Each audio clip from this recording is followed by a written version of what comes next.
ہجرت کے بعد اللہ کے رسول حضرت محمد مصطفیٰ صلی اللہ علیہ وآلہ وسلم پیغام حق مختلف ممالک کی طرف بھیجتے رہے۔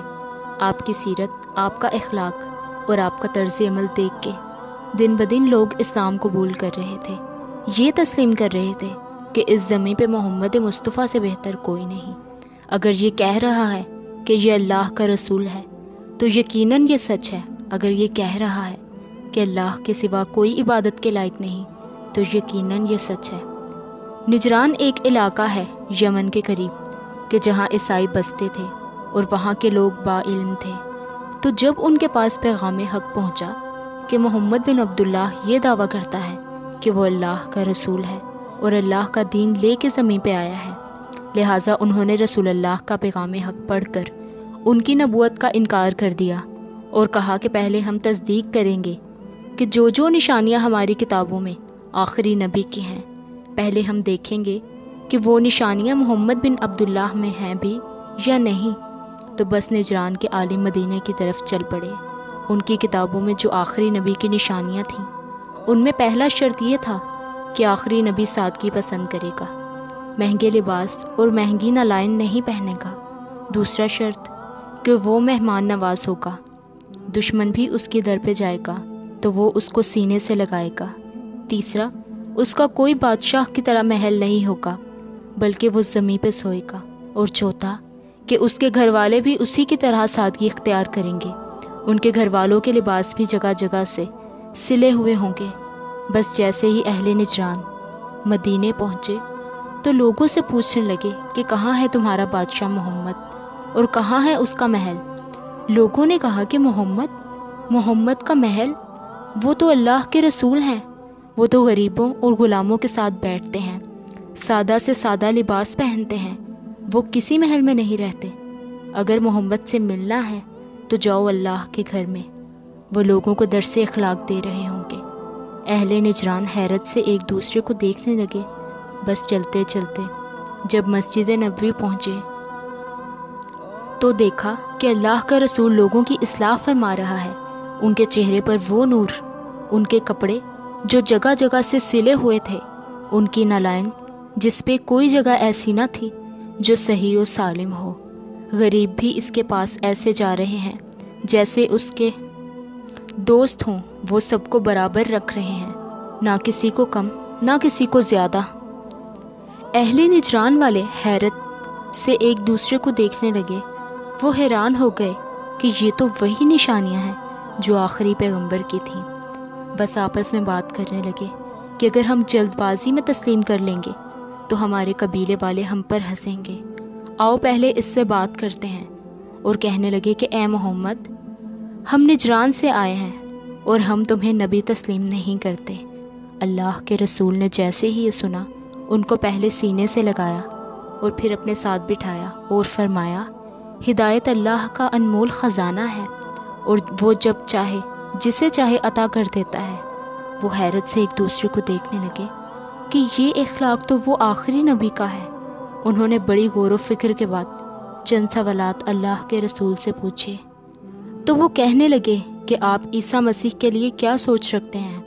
رسول اللہ نے فرمایا، عیسیٰ اللہ کا نبی ہے اور اللہ کا پیغام لے کر اس زمین پہ آیا اور وہی پیغام حق میں آگے بڑھانے آیا ہوں۔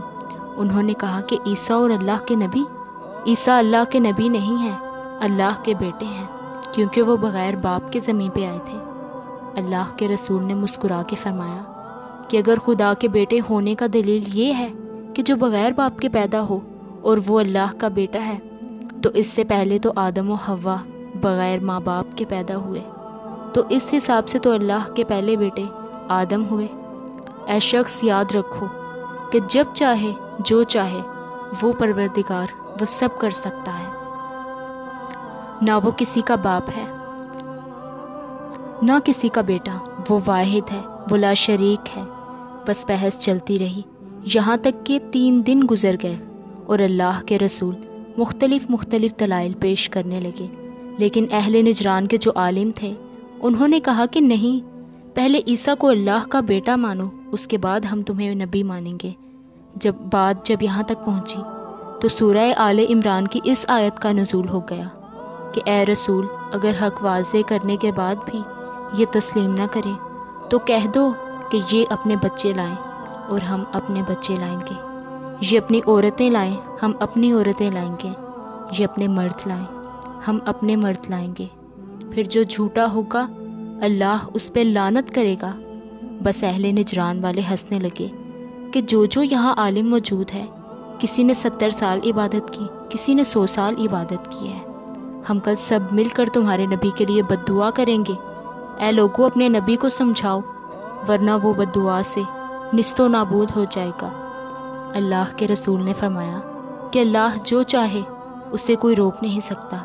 پورا مدینہ اور آس پاس کے لوگ جمع ہونے لگے اور مباہلہ دیکھنے لگے کہ کون جھوٹا ہوگا اور کون سچا۔ مباہلہ کے میدان میں اہل نجران پہلے پہنچے اور وہ اپنی پڑھائی کرنے لگے، مختلف دعائیں پڑھنے لگے اور لوگوں سے پوچھنے لگے کہ بتاؤ تمہارا نبی کہاں ہے، کب آئے گا، کہاں سے آئے گا۔ لوگوں نے کہا کہ ان کے گھر سے یہ رستہ ہے جہاں تم لوگ پڑھائی کر رہے ہو، کہ اتنے میں اللہ کے رسول اپنی گود میں حسین اور اپنے ہاتھ میں حسن اور اپنے پیچھے اپنی بیٹی فاطمہ اور اس کے پیچھے علی ابن ابی طالب علیہ السلام کو لے کر مباہلہ کے میدان میں آ رہے تھے۔ اہل نجران نے دیکھا کہ یہ تمہارے نبی کے ساتھ کون کون آیا ہے، تو اصحاب نے فرمایا کہ یہ جو بچے ان کے ساتھ ہیں یہ ہمارے نبی کی بیٹی کے بیٹے ہیں، ایک کا نام حسن ہے اور وہ جو گود میں ہے ان کا نام حسین ہے، اور وہ جو پیچھے عورت آ رہی ہے یہ ہمارے نبی کی بیٹی فاطمہ زہرا ہے، اور جو اس کے پیچھے آ رہا ہے جوان کرار بہادر، وہ ان کا چچا زاد بھائی اور داماد علی ابن ابی طالب ہے۔ یہ سننا تھا کہ اہل نجران حیرت سے دیکھ رہے ہیں، ایک دوسرے سے بات کر رہے ہیں کہ ان لوگوں کے چہرے کا نور اور ان کی اتنی سادگی اور اتنی جگہوں سے سلے ہوئے لباس، ان کے وجود میں اللہ نے اتنا روب رکھا ہے، اتنی صداقت رکھی، اتنا ایمان رکھا کہ اگر آج یہ مل کر کہیں گے کہ یہ پہاڑ ریزہ ریزہ ہو کر ہم پر گر جائیں تو اس میں کوئی شک نہیں ہوگا۔ یہ سچے ہیں، ہم اپنے علم سے دیکھ رہے ہیں کہ ان سے زیادہ اللہ کے قریب کوئی نہیں۔ ان کو روکو، انہیں کہو کہ رک جائیں، ایسا نہ ہو کہ ہم پر لعنت کر دیں، ہمارے لیے بد دعا نہ کر دیں۔ وہ دوڑ کر آ گئے اور کہنے لگے کہ یا محمد ہمارے لیے بد دعا نہ کرنا، یا محمد ہم تسلیم کرتے ہیں کہ تم اللہ کے رسول ہو، ہم مانتے ہیں کہ تم حق کا دین لے کر آئے ہو۔ محمد ہم تسلیم کرتے ہیں کہ ہمارے لیے بد دعا نہ کرنا۔ یہ سن کے اصحاب اللہ اکبر کی صدائیں بلند کرنے لگے اور پوری فضا خوشی سے مہک گئی۔ آج بھی اس دن کو مباہلہ کے دن سے یاد کیا جاتا ہے۔